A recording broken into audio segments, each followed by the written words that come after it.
Hi, I'm Natasha Ryan with Premier Risk Solutions, and this is our video series, Strong, Safe, and True, where we sit down with leaders in the security industry and talk about relevant topics to today's world. And I'm just so delighted to have Miss Allison Sands with me today. Allison, thank you for joining me. Thank you for having me. Of course, and we hung out at GSX, and I got to learn all about your Project Hummingbird, and I'm so excited to discuss this. So I heard you speak a little bit in Orlando. I didn't get to sit in on the whole session because I had another session I had to MC, but tell everyone watching just a little bit about who you are, your background, and then let's get into what Project Hummingbird is all about. Yeah, sure. So my background is entirely in mostly federal service. So I was an intelligence analyst for almost a decade, and then I was a FBI agent in the Chicago field office. And throughout my entire career, I was very heavily focused on behavior profiling, interrogation, human intelligence targeting, all that stuff. And that's the thing that kind of drove me in my career. It's also what my education is in. I was a psychology researcher, psychology major, security studies, master's degree. So I've always been really interested in this sort of shaping human behavior, quality of intelligence and law enforcement. But as I was a field agent, what I noticed really was that a lot of the training that we actually received, our formalized training, was in these more tactical and physical skills. I get it, designed to keep us alive on the streets. Sure. But I realized very quickly that in any sort of physical altercation or potentially physical altercation, I'm going to have to outsmart or outrun my opponent because I'm very rarely going to be able to outfight him. So what I actually found myself using every single day was not the same stuff that I learned at the academy, right? Like all the armbar takedowns and the firearm drills and all of those things that taught us how to shoot quickly and physically dominate an opponent. What I used every day were the skills I learned from intelligence, my intelligence days and my human intelligence days and my psychology research about how to build rapport and how to de-escalate, how to avoid having to actually use any of those skills that I learned at Quantico, right? Because if I'm like, if I have my hands on somebody, I'm in some sort of fight and I might lose, right? I want to avoid it altogether. Yeah. And I'm looking around and I'm seeing, if this is how I was trained, and if most people, law enforcement, security professionals, are trained in these same sort of tactics, we're putting people out on the street with the people skills and the soft skills that they bring to the job, knowing that they need those 99% of the time, while arming them with just weapons and tactical training and things. So I kind of just had this light bulb moment. I'm watching the news, and there's all these, the protests against police brutality, and I'm hearing over and over the same thing: law enforcement officers saying, hey, I just did what I was trained. And I'm like, dang, they're right. And that's unfair, right? Yeah. Because it's unfair to both sides, to the people who are getting hurt, or the generation of Americans we're raising who are running away from the police in fear instead of running towards them for help, but also to these people who've dedicated their lives to security and keeping people safe, who are armed with, a very finite set of tools and then put out on the street and say, like, do your best. And so there was just this sort of moment where I thought, why are we training our security professionals this way and then holding them responsible for using those skills in the wrong way when we're not giving them the tools they really need to do the full scope of their duties, which the vast majority of the time is just talking to people, diffusing situations, gathering information, eliciting cooperation, all those things that anyone who's actually served any time on the streets knows, right? And I truly believe that the people who volunteer their lives to keeping other people safe are some of the best people among us. And 100%. Right. And I don't buy that bad apple approach. Of course, there's going to be a couple, but for the most part, I want to believe that our law enforcement officers, our federal agents, our security patrols, our executive protection agents, all of these folks truly just want to go home at night to their families, keep their clients safe, and avoid ever having to draw a weapon or use an armbar takedown. Right. And I think we owe it to them to do something different. So, sorry, long answer. Obviously, no, I love it. About this is I started Project Hummingbird as a passion project of mine because I thought, I have all of these skills. I learned them the hard way through decades of research and a lot of trial and error and making a lot of dumb mistakes. And there's a lot of times that I've come home at night and I'm like, wow, I'm lucky to be alive today. Like I could have handled it better. And if I can share that experience with people, I want to do that. So Project Hummingbird is a movement to to bring de-escalation, soft skills, conflict resolution skills to complement this like tactical and otherwise life-saving training to give the security officers a more well-rounded training experience that allows them to be more likely to avoid a violent situation in the first place. It's so funny because this is how every job operates, right? Like if you have the soft skills and you can connect with people, it makes everyone better at what they do. So of course it makes sense that it would apply to the people that are in probably some of the most volatile situations. And I think you're a great person because you are so personable to go out and send that message. My question is, because of the nature of the security sector and the publicity that's been around defund the police and the negative attention that a lot of these security people are getting, have you gotten pushback? Or do you find people supportive of this idea? Yes and no, right? Okay. So there is a very strong and pervasive counter approach, I think, to this problem that I would just generally lump up into this warrior cop sort of mentality, right? Which is, this is a very dangerous position. We have to train our law enforcement officers to keep them alive. And we're going to lose our best people if we don't do that. So we need to train them like they're soldiers so that they're safe on the streets, right? I see the point of that, right? Because I have been in some dangerous situations in a stack, that's what we call when you like go into an arrest or something, with like people who were former lawyers and accountants and things, right? And so I'm happy we had that training.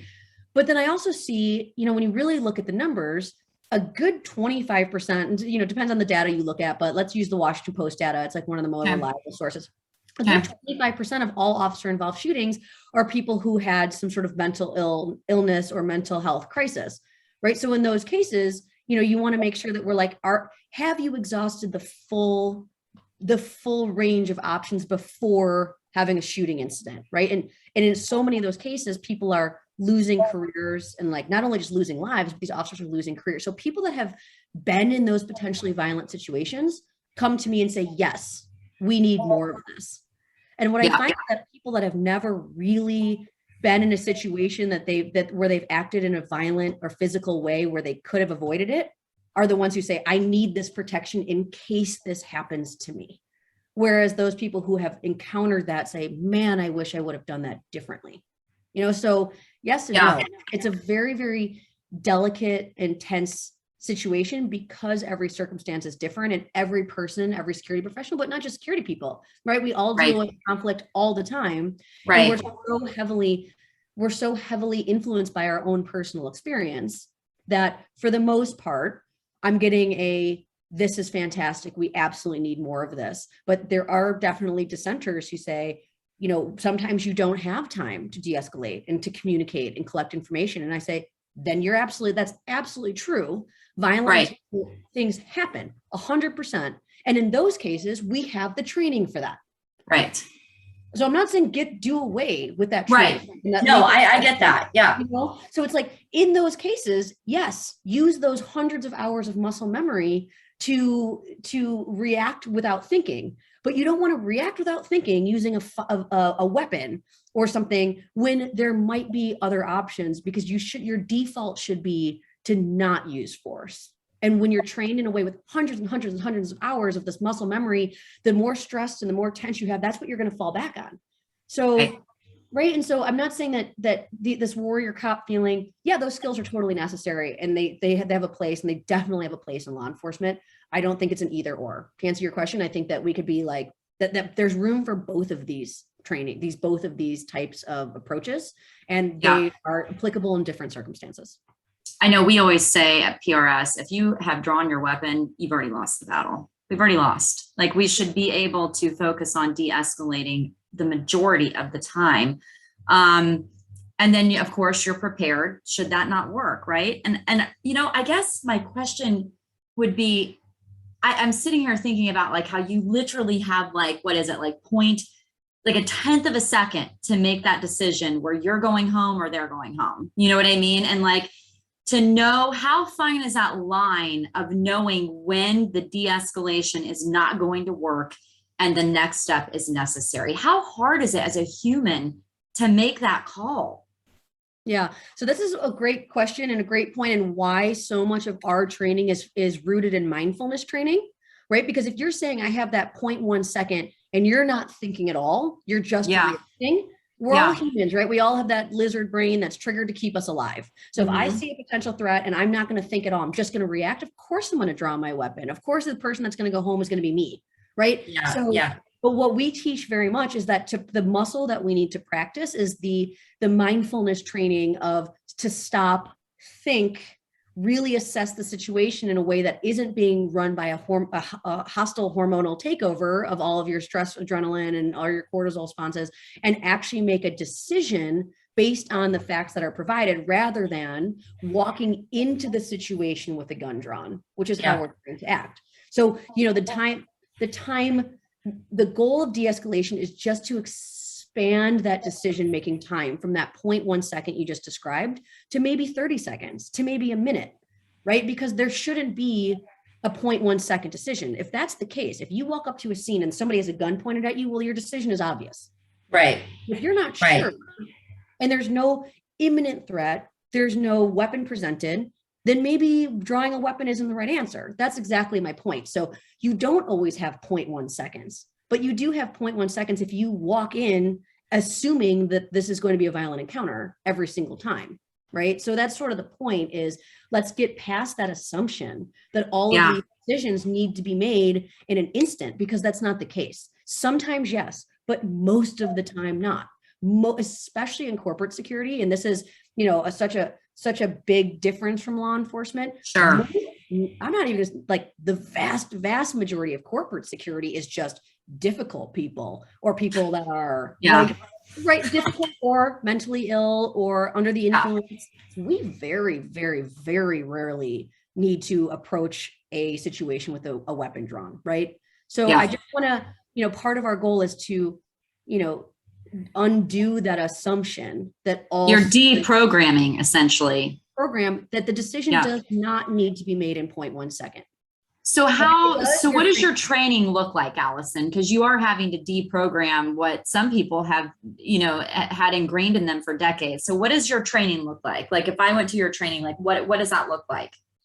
So we're unique in that we customize our training very specifically for various industries. What I have found in some of my own research and needing this training myself was that approaches that are good for everyone aren't really that helpful for anyone, right? So we wanted to get away from this general assess your surroundings model and keep your head on a swivel and don't be an easy target, right? All these things that we might learn in like some basic sort of self-defense kind of classes. We wanted to get away from that and instead train people through the process of how they approach a conflict, so that by the time they actually engage another person, that's actually step 4. So for us, step 1 is becoming self-aware, right? Taking a minute to stop and think, to deactivate that lizard brain, right? That system 2 thinking and to system 1 thinking and engage system 2 thinking that actually makes logical decisions.